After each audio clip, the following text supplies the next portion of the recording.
रत्नागिरीसह कोकणातील कबड्डी प्रेमींसाठी एक आनंदाची बातमी आहे। राष्ट्रीय कबड्डी पंच परीक्षेत रत्नागिरीच्या शिरपेचात मानाचा तुरा रोवला गेला आहे। रत्नागिरीचे ॲडव्होकेट सागर कळंबटे यांच्यासह प्रसाद वाडकर, सिद्धार्थ तोडणकर, सुशील जाधव, सुमित सामंत यांची राष्ट्रीय पंच परीक्षेत निवड झाली आहे। राष्ट्रीय कबड्डी पंचपरीक्षा नुकत्याच पार पडल्या। या परीक्षेत हे 5 पंच रत्नागिरीतून निवडले गेले आहेत। रत्नागिरीसाठी ही आनंदाची बाब आहे। कबड्डीचा राष्ट्रीय पंच म्हणून देशासाठी जबाबदारी आता हे 5 पंच निभावणार आहेत। गेल्या अनेक वर्षांपासून रत्नागिरीकरांची अशी इच्छा होती की आपल्या जिल्ह्यातून पंच निवडले जावेत। यासाठी प्रथमच 2019मध्ये या 5 जणांनी परीक्षा देण्याचा प्रयत्न केला आणि त्यांना आज यश आले आहे।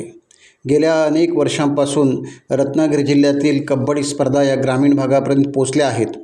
ग्रामीण भागातील खेळाडू आता कबड्डी स्पर्धेमध्ये पुढे येत आहेत। राज्य पातळीवर, विभाग पातळीवर आणि राष्ट्रीय पातळीवर आपल्या जिल्ह्यातील, आपल्या कोकणातील कबड्डीपटू आता नाविन्यपूर्ण अशी कामगिरी करीत आहेत।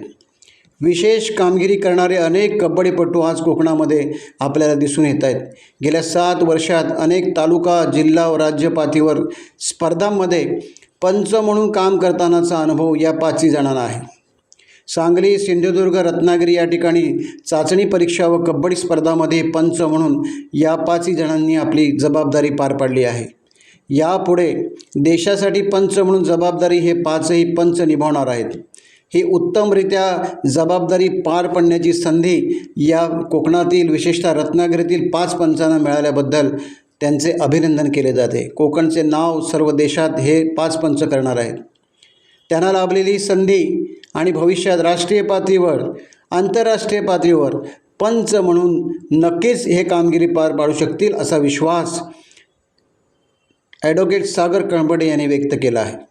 राष्ट्रीय पंच परीक्षा पास झाल्यामुळे राष्ट्रीय स्तरावर कबड्डी स्पर्धामध्ये पंच म्हणून पाहण्याची संधी आता या 5 पंचांना लाभणार आहे। कोकणवासियांना सागरच्या रूपात यापुढे हे पाहायला मिळणार आहे। या उत्तुंग यशामुळे ॲडव्होकेट सागर कळंबटेंचे सर्व स्तरातून अभिनंदन होत आहे।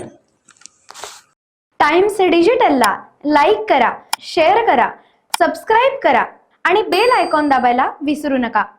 Times digital.